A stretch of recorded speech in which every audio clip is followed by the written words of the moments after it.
네, 방금 소개받은 고려대학교 안지훈입니다. 사실 이런 류의 강연을 한 번도 해본 적이 없어가지고 참 준비하는데 애를 많이 먹었습니다. 그런데 그 앞에 이제 김상현 교수님께서 잘 이렇게 하시는 걸 보고 저도 이제 그만큼은 따라가야 되겠다라는 생각으로 노력을 해보겠습니다. 저의 연재는 앞에 보시는 대로 제가 갖고 있는 인생의 철학 같은 얘기라고 할 수 있습니다. 나는 빠르진 않지만 결코 멈추지 않는다라는 그런 생각을 가지고 지금까지 살아왔습니다. 그래서 거기에 대해서 한번 말씀을 드리도록 하겠습니다. 석학 커리어 디시전스 강연이라는 거를 요청을 받았습니다. 그래서 그걸 요청을 받고 나서 몇 가지 생각에 빠지게 되었습니다. 이 강연을 들어보니까 최우수 과학자들이 연구 인생의 갈림길에 섰던 순간과 그 결정의 과정, 그리고 성공과 실패의 경험에서 얻은 노하우를 같이 공유해 주셨으면 했으면 하는 그러한 이제 의도로 요청을 하신 것 같은데, 그래서 그 뒤에는 이제 최고의 연구 성과 뒤에는 잘 알려져 있지 않은 수많은 선택과 실패, 그런 경험이 있고, 여기서 얻은 노하우를 폭넓게 공유함으로써 건강한 연구 문화와 창의적 연구 개발 생태계의 조성에 일조를 하는 그러한 목적을 갖고 있습니다. 그런데 곰곰이 생각을 해보니까 저에게 그런 노하우가 있을까? 일단 제가 석학이라고 할 수가 있을까? 에서부터 생각이 들었습니다. 근데 아까 이제 김창현 교수님 강연을 들어보니까 역시 나는 석학이 아니구나. 그 학생이 뭔가 기계를 부셨을 때 저는 분명히 화가 났을 텐데 석학들은 그 화를 안 내시는구나. 그래서 제가 이제 오늘 하나 배웠습니다. 그래서 애들아, 오늘부터 너희들이 딱 하나 기계를 부시면 내가 화를 안 낼게. 거기는 화를 안 내겠습니다.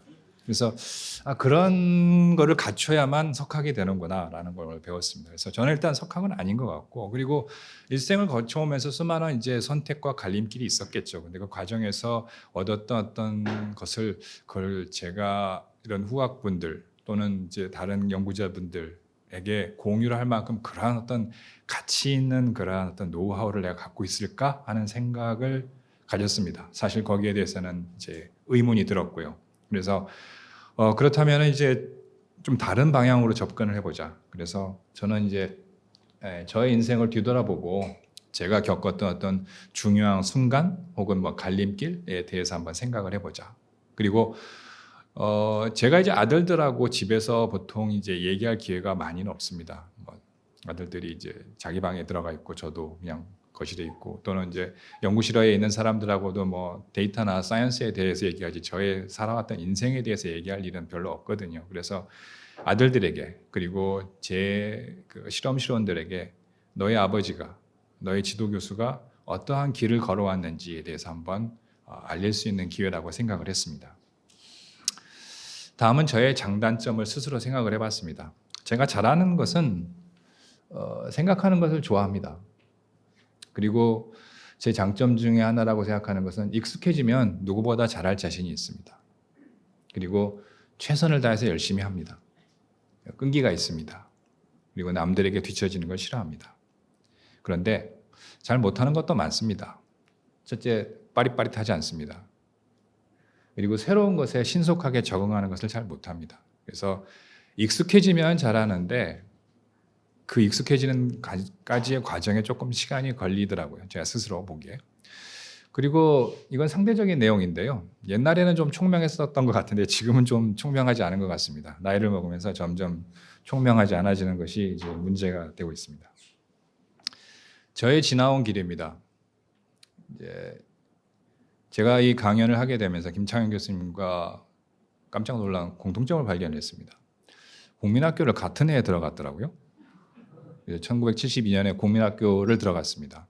그리고 나서 이제 물론 같은 해에 중학교를 들어가고 고등학교를 들어가고 이제 같은 해에 대학을 들어가고, 그러고 나서 뭐 석사, 박사, 보닥하고 나서 교수도 같은 해에 됐더라고요. 그래서 같은 해에 태어나서 아마 같은 해에 태어났고 같은 해에 학교를 들어가고 이렇게 쭉 거쳐왔는데 왜 저분은 머리가 있고 나는 머리가 왜 없을까? 그것은 아마 내가 전공을 잘못 선택하지 않았을까. 내가 만약 물리를 했다면 아직까지도 머리가 많이 있었지 않았을까 하는 생각을 해봅니다. 그래서 오늘 이제 제가 이제 지나왔던 그 과정 중에 몇 가지 중요하다고 생각하는 포인트들이 있습니다. 그래서 거기에 대한 그 내용을 여러분들에게 같이 공유하고자 합니다. 그래서 국민학교부터 시작을 해서 뭐 이렇게 석사, 박사, 교수 그리고 그 교수 이후에 이제 현재와 미래 이후에까지 이렇게 좀 여러분과 얘기를 나눠보고자 합니다. 여기 한 가지 보시면은 좀 독특한 게 하나 있는데요. 석사를 박사보다 길게 했습니다. 박사를 제가 4년 반 했는데 석사를 5년 했습니다. 그래서 거기에 대해서도 좀 한 말씀 드리도록 하겠습니다. 첫 번째 제 인생의 중요한 포인트는 뭐 소위 말해 조기 유학입니다. 저는 목포에서 태어났습니다. 목포 교육대학 부속 국민학교를 졸업을 했습니다. 거기가 이제 국립국민학교인데요. 우리나라에 국립국민학교가 별로 없습니다. 국립국민학교를 졸업을 했고 거기는 되게 작은 국민학교였어요. 그래서 당시에는 이제 한 반에 막 70명씩 이렇게 있었던 시절에 반이 딱 2개밖에 없는 조그마한 이제 국민학교를 졸업을 했습니다. 그런데 부모님께서 무슨 생각을 하셨는지 제가 이제 국민학교를 졸업을 하고 나서 저를 서울에 유학을 보내겠다고 하셨습니다. 그래서 이제 서울에 유학을 이제 가기로 결정을 했고 그러고 나서 이제 이 국민학교 졸업한 다음에 이제 서초중학교에 오게 됐습니다. 그래서 당시에 제가 이제 기억하는 것은 이제 저희 양친 모두 이제 돌아가셨습니다만은 돌아가신 선친께서 저를 앉혀놓고 너는 이제 달에 간 파이오니어 같이 어떤 개척자가 되라라는 말씀을 하셨던 것을 제가 기억을 합니다. 지금은 이제 KTX가 있어서 목포, 서울 왔다 갔다 하는 데만 2시간 반이면 가요. 멀지 않습니다. 그런데 거리로 보면은 뭐 부산하고 별 차이가 없을 만큼 먼 곳이죠. 당시에는 한 뭐 버스로도 한 5시간 넘게 가야만 되는 곳이었고요. 그래서 지금 우리가 생각하는 어떤 부산, 목포의 거리는 아니었습니다. 상당히 이제 먼 곳에서 지금 이제 뭐 나중에 제가 설명을 드리겠습니다만은 저희 부모님께서 왜 국민학교를 막 졸업한 애를 서울로 보냈을까? 저렇게 먼 곳에 떨어져 있는 애를 곳으로 왜 보냈을까 하는 것은 저도 아직 잘 모릅니다. 나중에 말씀을 드릴게요. 그래서 이제 제가 나이 한 뭐 14살, 15살쯤 되었을 때 이제 부모 곁을 떠나서 혼자 공부를 시작을 했습니다. 그래서 처음에는 이제 서울에 이모님이 계셔서 이모님 댁에 한 6개월 정도 있다가 그 뒤로는 이제 혼자 하숙 생활을 시작을 했습니다. 그래서 이제 아주 조그마할 때부터 이제 하숙 생활을 했죠. 그래서 아마 혼자 이렇게 살고 혼자 생활을 관리하고 하는 그러한 습관이 아마 이때부터 생기지 않았을까 하는 그런 추측은 해봅니다. 자, 이게 이제 제가 생각하는 여러분께 공유하고 싶은 그런 이제 갈림길의 첫 번째이고요. 두 번째는 이제 대학을 입학할 때입니다. 저는 이제 서초중학교를 나와서 경기고등학교를 들어갔습니다. 물론 이제 뺑뺑이로 들어갔고요. 그런데 국어가 구멍이었습니다. 고등학교를 이제 6학기를 다니죠. 6학기를 다닌 동안 5학기 동안 국어가 미였습니다. 아들아, 네가 국어를 잘 못하는 거는 아빠 유전자가 가서 그런 거다. 우리 작은 아들이 국어 성적이 다른 거에 비해서 조금 떨어지는데 그게 다 제 유전자 때문입니다. 그래서 6학기 동안 5학기가 국어가 미였으니 이게 좋은 성적을 받기가 어렵겠죠. 그래서 내신 나머지는 그런 대로 했었던 모양입니다. 그래서 내신 등급이 이제 3등급 나왔고요. 그래서 이제 그 당시에는 이제 등급별로 이렇게 학력고사 점수를 이제 차감을 했었습니다. 그래서 이제 어느 정도 성적을 받은 다음에 이제 당시에 이제 진학을 해야 되니까 어디를 써야 될 것인가 고민을 했습니다. 그래서 당시에 제가 고민했던 곳은 이제 서울대 공대 또는 서울대 치대, 연대 의대 중에 이제 고민을 했고요. 지금은 이제 학과를 선택할 때 서로 다른 대학에 있는 과를 선택할 수가 있죠. 그래서 여기 지원했다 저기 할 수가 있는데 당시에는 한 학교 안에서 세 곳을 쓸 수가 있었습니다. 1지망, 2지망, 3지망이라고 해서. 그래서 이렇게 고민을 하다가 서울대를 쓰기로 결정을 내렸고요. 그래서 이제 서울대 공대를 썼습니다. 금속공학과를 썼는데 떨어졌습니다. 그리고 제가 낙방생 중에 1등이었습니다. 그거는 그 금속공학과의 교수님께서 저희 이제 고등학교 선배님이신 분이 한 분 있으셨는데 전화를 걸으셔가지고 알려주셨기 때문에 제가 알게 되었습니다. 그 이유는 바로 여기서 이제 내신 정적에서 이렇게 깎였기 때문이고요. 요게 이제 아마 국어 때문인데 국어 때문에 이렇게 깎여서 이제 제가 0.2점 차이로 이제 떨어졌습니다. 그래서 이제 공대로 떨어져서 이제 2지망으로 선택을 한 곳이 이제 식물학과였습니다. 당시에 이제 담임 선생님께서 식물학과를 한번 써보라. 이게 성적에 맞다. 그래서 한번 이제 쓰라고 그래서 썼죠. 근데 본래는 뭐 저는 아무리 제가 생각해도 공대 스타일이라고 생각하고 있었기 때문에 뭐 2지망은 별로 생각도 하지 않았었는데 이제 1지망에 떨어졌으니까 이제 2지망에 가야죠. 어떻게 하겠습니까? 그래서 제가 아무리 생각을 해도 저는 공대 스타일인 것 같은데 나는 식물학과라는 곳에 가서 내가 잘할 수 있을까 하는 생각을 많이 했습니다. 전혀 생각하지도 않았고 제 적성에 맞지도 않는 것 같고 그래서 재수를 생각을 했죠. 재수를 생각을 했는데 결국은 식물학과를 다니기로 결정을 했습니다. 그 이유는 바로 여기 아래에 나와 있습니다. 제가 최선을 다해서 남들보다 더 열심히 한다면 이 분야에서도 내가 잘 해낼 수 있을 것이다 라는 그러한 믿음이 있었습니다. 제가 국민학교를 졸업하고 혼자 집 떠나와서 이렇게 혼자 살아와서 이제 혼자 하숙하면서 살면서 그 해왔듯이 이렇게 새로운 곳에 가서도 내가 좀 잘할 수 있지 않겠느냐라는 그런 자신에 대한 어떤 믿음을 가졌던 것 같습니다. 다음은 이제 세 번째입니다. 그 다음 이제 학부를 졸업할 때가 되고 이제 계속 공부를 하기로 마음을 먹었습니다. 제가 이제 대학을 마치게 되었고요. 그 당시에 이제 뭐 그 김창현 교수님 잘 아시겠지만 그때 이제 뭐 수업 거부하고 뭐 84년에도 하고 87년에도 수업 거부하고 그래가지고 성적이 형편없었습니다만은 다행히 이제 뭐 좋은 뭐 그레이드를 받아서 이제 공부를 계속하기로 결정을 내렸습니다. 그런데 당시 이제 공부를 계속하기 위해서는 갈 수 있는 초이스가 이제 뭐 두 가지가 있겠죠. 유학을 갈까? 아니면 뭐 국내에 남을까? 하는 그러한 이제 선택을 했었어야 됐고요. 그래서 많은 이제 제 동료들 그리고 많은 친구들이 따라 했듯이 저도 이제 유학을 준비를 했었습니다. 그래서 당시에 이제 뭐 락커펠러라든가 뭐 UC 버클리라든가 그런 곳에 이제 지원을 했었습니다. 그 이유는 지금과는 이제 현격하게 차이가 나는데요. 당시의 국내 대학원 사정은 외국에 비해서 정말로 큰 격차가 있었습니다. 당시에는 저희 지도 교수께서 연구비 500만 원짜리를 따고 모든 학과의 교수님들이 축하를 받았던 그런 시절이었습니다.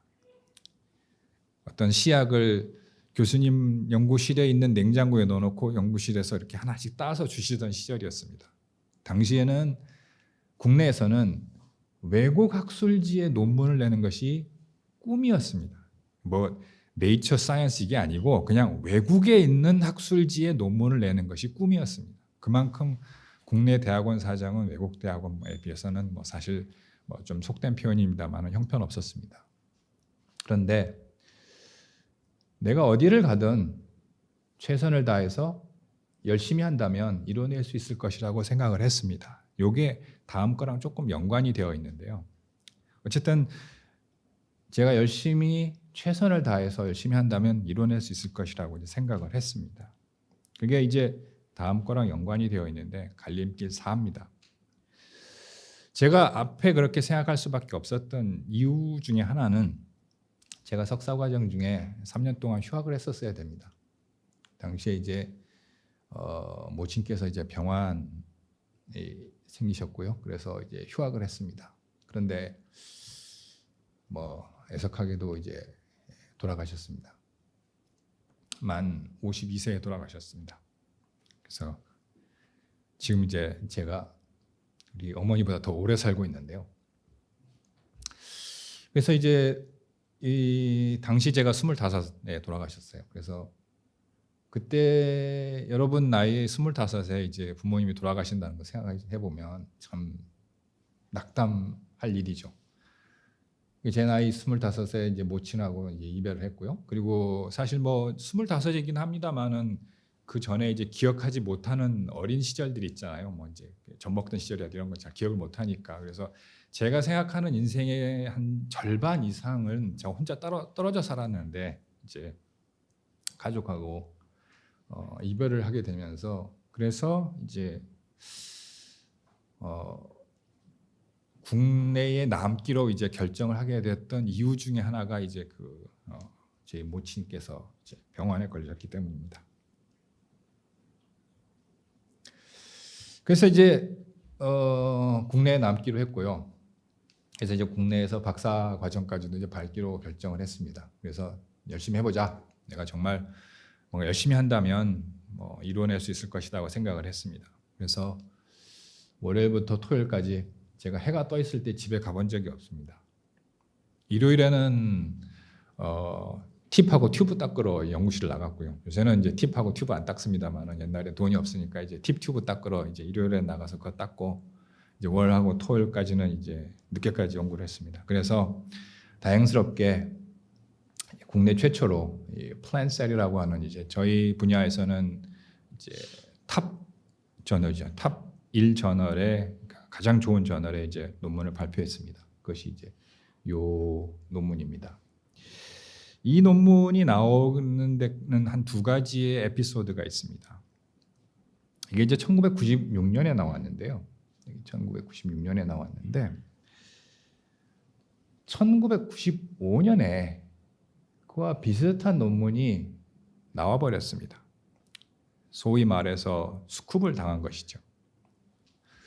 그래서 여기 나오는 이제 데이터 요거랑 요거가 95년에 나온 논문에서 나온 사진이고 데이터 사진이고요. 요게 제가 96년에 낸 논문에 나온 데이터 사진입니다. 뭐 비슷하게 생겼죠? 마치 따라한 것처럼 여기도 마치 따라한 것처럼 요거 아주 자랑스러운 사진입니다. 제가 이거 면도칼로 제가 손으로 다 자른 겁니다. 이거 손으로 이렇게. 그래서 1년 전에 이런 이제 거의 똑같은 논문이 나왔기 때문에 이제 스쿱이 당했는데 그러면 저걸 어떻게 해야 될 것인가 고민을 많이 하다가 그러면 그 논문에서 밝혀내지 못한 것을 어떻게 쓰든 찾아서 그 점을 강조해 보자라고 해서 이러한 이제 점을 찾아냈습니다. 뭐 이것은 이제 이 유전자 익스텐션이라고 하는 유전자가 이 보시면은 이제 이 부분 이 파란 것이 시그널이고요. 이 파란 부위에서 발현을 하는데 이것이 발현하는 부위에 나중에 이러한 이제 뿌리가 생긴다는 것입니다.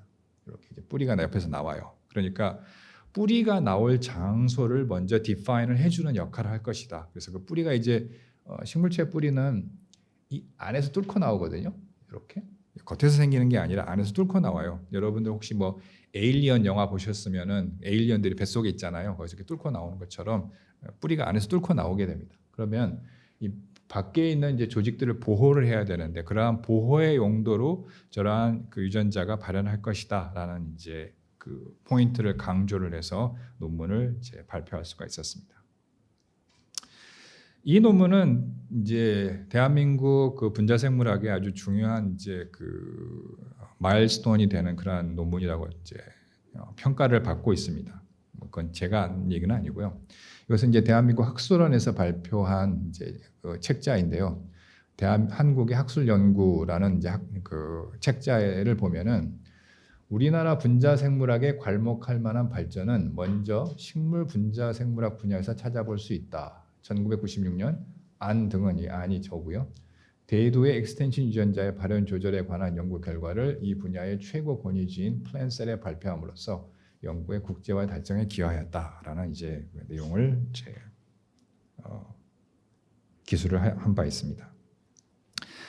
이 연구를 이제 하면서 여러 가지 많은 어려움이 있었습니다. 지금은 이제 이 사진을 이렇게 크기를 변경하는 거는 뭐 잡아당겼다 늘렸다 하면 뭐 금방 할 수 있죠. 그런데 당시에는 이제 사진을 식물체 사진이나 데이터 사진을 찍으면 이제 필름으로 찍어서 현상을 하고 인화를 해야 됩니다. 그걸 이제 가서 뭘 해야 되냐? 사진관의 앞에 가서 이제 필름을 주고 가서 이제 기다립니다. 그럼 이제 제가 하도 많이 가니까 이제 그 주인이 잘 아시죠, 저를. 그래서 앉아서 기다리면 현상에서 인화까지 약 한 40분 걸립니다. 이제 제가 막 앞에서 기다리고 있으면 해줘요. 그래서 결과물을 보고 사진의 크기, 색상, 밝기가 마음에 들지 않으면 다시 해달라고 다시 요청을 하고 결과가 마음에 들 때까지 그 앞에서 기다렸다가 가져와야 됩니다. 이 작업을 무한히 반복을 하죠. 지금은 여러분들이 포토샵이라는 데서 그냥 늘렸다 줄였다 뭐 바꿨다 금방 하지만은 옛날에는 저 일을 사진관에 가서 계속 했었어야 됩니다.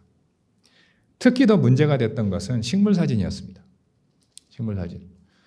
지금은 여러분들이 네거티브 사진을 별로 필름을 쓰지 않죠. 예전에 많이 썼습니다. 그리고 이 슬라이드 필름이라는 걸 이제 쓰게 되는데 네거티브 필름은 이게 이제 사진이 뒤집어져 있기 때문에 색상을 우리가 보기가 힘들어요.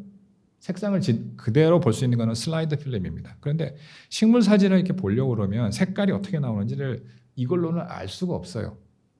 그래서 슬라이드 필름을 찍고 얘를 가지고 인화를 해야 식물 사진을 이제 볼 수가 있는데 슬라이드 필름을 인화해 주는 곳이 서울에 몇 군데 없었어요.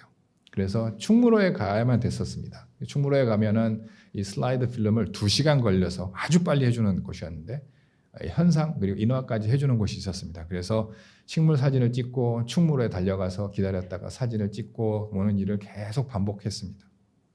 여러분들은 이제 디지털 카메라 혹시는 뭐 스마트폰으로 찍고 그냥 뭐 컴퓨터로 작업하는 그 아주 단순한 일을 하지만 제가 논문을 낼 때는 슬라이드 필름으로 찍고 그걸 충무로 달려가서 기다렸다가 인화해서 그걸 보고 마음에 안 들면 다시 현상해 달라고 그러고 하는 과정을 무한히 반복을 했습니다. 그 다음에 박사 과정을 마치고 포스닥을 나가게 되었습니다. 저는 이제 솔컨 인스티튜트라고 하는 곳으로 갔습니다. 샌디에고에 있는 곳인데요. 그 건물은 이렇게 생겼습니다. 그 마이클 칸이라고 하는 이제 건축가가 지은 건물이고요. 미국 내 10대 건축물 중에 하나입니다. 그래서 이렇게 이제 중간에 이렇게 물이 흐르는 곳이 있고 그 곳이 여기 이제 태평양이 이렇게 보이는데요. 태평양에 해가 떨어지는 춘분 추분에 떨어지는 곳으로 이게 디자인이 되어 있습니다. 그래서 여기 태평양 이렇게 보이시죠? 그래서 미국의 맨 서쪽 끝에 이렇게 있고요. 확대해 보면 여기 있고 이렇게 절벽이 있고 그 절벽 밑에는 태평양입니다. 그래서 저곳으로 가서 제가 이제 포스닥을 했었는데 당시 제 PI는 데를라 파이겔이라고 이분은 이제 솔컨 인스티튜트에 자리 잡은 지 얼마 안 되신 분이었어요. 그래서 저랑 나이 차이가 5살밖에 나지 않는 그런 분이셨습니다. 근데 제가 이제 포스닥을 가기 위해서 당시에 이제 고려했던 곳 중에 하나는 코넬이었었는데 뭐 이 나슈랄라고 하는 분하고 저울질을 했다가 제가 오로지 이분이 이제 나이도 젊고 뭔가 해낼 수 있지 않겠느냐라고 생각해서 이제 가능성을 보고 갔습니다. 그런데 당시에 제가 포스닥을 나갈 때 IMF를 겪고 있었습니다. 우리나라가. 그래서 매우 어렵게 나갔습니다. 한국에서 포스닥 인건비로 11,000불을 준다고 했는데 그걸 가지고 이제 11,000불 준다. 그래서 그걸 비자 인터뷰도 하고 그쪽 PI한테 내가 11,000불 받아갈 테니 좀 모자라는 돈은 너가 좀 지원해 다오라고 말씀을 드렸는데 실제로 돈을 받아간 것은 한 5,000불 받아갔습니다. 왜냐하면 공무원 복무 규정에 따르면 11,000불에 해당하는 한화를 준대요. 근데 당시 환율이 워낙 높았기 때문에 그 돈을 가지고 달러로 바꾸니까 5,000불 정도밖에 안 나오더라고요. 그래서 5,000불 들고 가서 도착을 한 다음에 그 PI한테 내가 11,000불 받아온다고 했는데 실제로는 5,000불밖에 못 받아왔다. 나머지는 네가 좀 대다오라고 이제 설득을 해서 이제 결국은 사실 그 PI도 되게 황당했겠죠. 내가 이만큼만 되면 된다고 생각했는데 돈을 더 줘야 되니까. 그래서 어쨌든 받아줬습니다. 그러고 나서 이제 이 샌디에고에서 이제 비싼 동네인데요. 이제 Low and Moderate Income Housing이라는 곳에서 이제 살았습니다. 그래서 살았고 당시에 이 PI도 갓 자리를 잡아서 돈이 얼마 없었는지 제가 도착해서 한 달 동안 의자가 없었어요. 그래서 서서 일을 했습니다. 영어도 잘 안 됐습니다. 물론 뭐 한국에서 하기로 했으니까 영어가 잘 될 리가 없죠. 게다가 PI는 독일 사람이었기 때문에 독일식 영어는 정말 알아듣기 힘들었었고요. 그리고 제가 연구하고 있으면 뒤에 와가지고 툭 달려와가지고 Any news? 하고 제가 버벅거리고 있으면 휙 가버립니다. 그래서 말도 잘 안 되고 나라 사정도 지금과 달리 지금은 우리가 뭐 K-팝이니 뭐니 우리나라가 아주 문화가 전 세계적으로 우수합니다만은 당시에 나라 사정도 형편없었고 그리고 저는 애기장 때를 해보지 않았어요. 그때까지. 그리고 플라워링도 당연히 해보지 않았고 그래서 그 전혀 새로운 주제를 가지고 연구를 하는데 애를 많이 먹었습니다. 그런데 뭐 어떻게든 살아남겠다고 연구했습니다. 도시락 2개씩 싸가지고 다니면서 오전 9시부터 밤 10시까지 계속 연구했습니다. 근데 실험이 뭐 다 잘 될 리는 없죠. 안 될 때가 있죠. 안 되면 이제 태평양을 바라보이는 절벽에 그 의자에 앉아가지고 그 샌디에고로부터 서쪽으로 쭉 이렇게 선을 그으면 거의 한국이에요.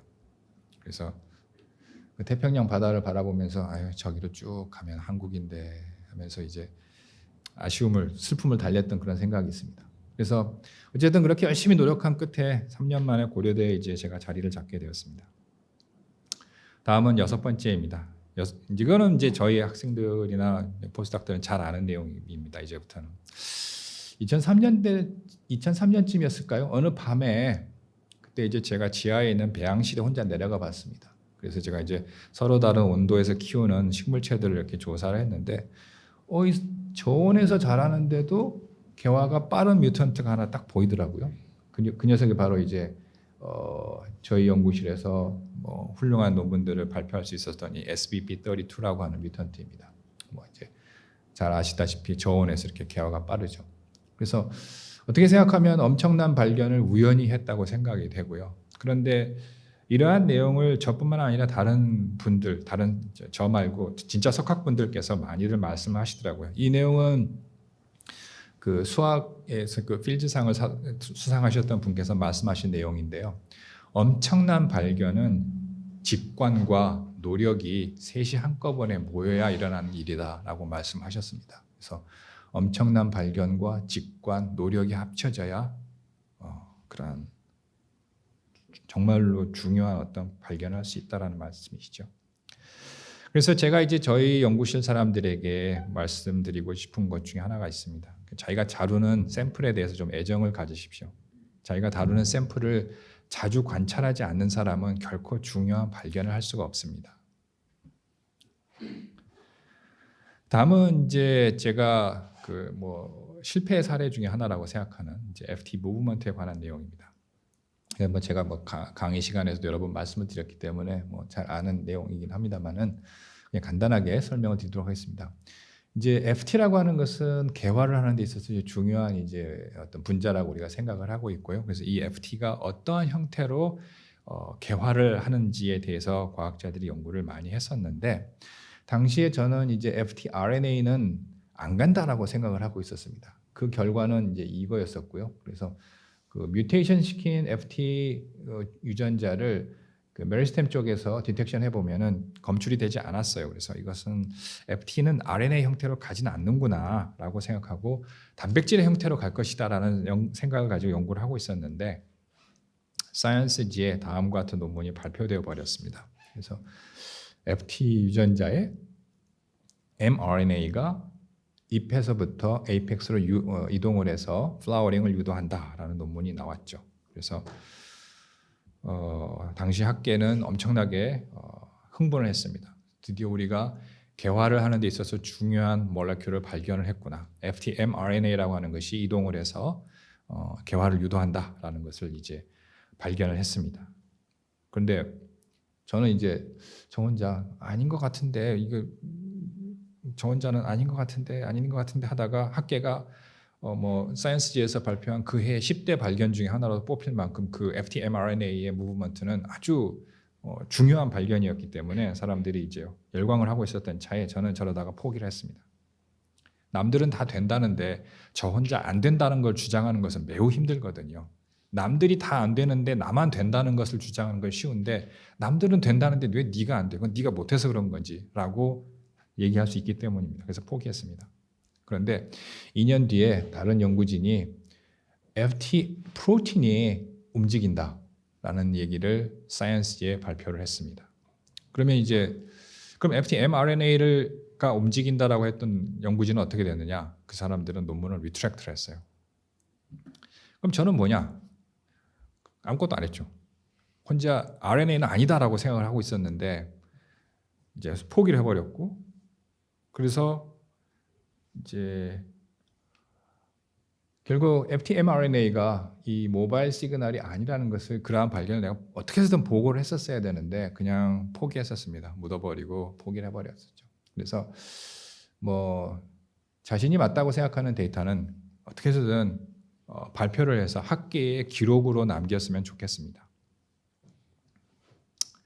자, 그래서 제가 생각하는 제 인생의 어떤 걸어온 길 중에 몇 가지 테이크홈 메시지를 말씀을 드리고 싶습니다. 자, 우리는 어쩔 수 없이 경쟁을 해야 됩니다. 우리가 다 사람인지라 생각이 비슷비슷하더라고요. 저만 아주 똑별난 생각을 할 수는 없었습니다. 지금 전 세계 어디에선가는 나랑 비슷한 생각을 갖고 있는 사람이 이 시간에도 연구를 하고 있더라고요. 이건 이제 제가 우리 학생들한테 종종 얘기합니다만 학생들은 이제 속으로, 저한테 얘기는 안 합니다만 속으로 제가 꼰대다 그럴 겁니다. 내가 속한 풀의 사람들 그 정도만큼 하면서 그 사람들보다 잘하려고 하는 것은 도둑놈심보다라고 저는 늘 얘기합니다. 잘하려면 더 열심히 해야 되고 더 많이 노력해야 됩니다. 그런데 사실 연구를 하다 보면 많은 실패가 있죠. 그래서 지속되는 실패를 두려워하지 말고 끈기를 갖고 정말 열심히 했으면 좋겠습니다. 그러면 이룰 수 있습니다. 호랑이는 가죽을 남기기 위해서, 우리는 이름을 남기기 위해서 인생을 살지 않겠습니까? 내가 앞으로 한 몇십 년 살다 이제 사라지겠죠. 지구에서 사라질 텐데 안지훈이라는 사람이 지나갔던 흔적은 안지훈이 남겼던 어떤 결과물, 안지훈의 이름으로서 과학사에 남을 것입니다. 여러분도 마찬가지일 것이고요. 여러분들이 남겼던 어떠한 과학사에 어떤 인간으로서 살아갔던 그 흔적은, 그 존재는 사라졌지만 여러분들의 흔적은 과학사의 이름으로 남기를 바랍니다. 마지막으로 다음과 같은 글을 전하면서 저의 그 강연은 좀 그렇고요. 시간을 마치도록 하겠습니다. Permettez moi de vous révéler le secret라는 이제 그 불어인데요. 이것은 파스테르라는 분이 이제 말씀하신 얘기입니다. 그걸 이제 제가 여러분들이 불어를 잘 모를 수 있기 때문에 영어로 한번 번역을 하고 우리말로 번역을 하면 이렇습니다. 나를 내 목표에 이르게 하는 비밀을 말해주지. 그 힘은 전적으로 내 끈기에 있었어 라고 파스테르께서 말씀하셨답니다. 그래서 여러분, 사실 연구를 하다 보면 많은 경우 안 될 때도 있고 실패할 때도 있습니다. 그런데 그걸 두려워하지 마시고 끈기를 갖고 우리 같이 열심히 해보도록 합시다. 감사합니다.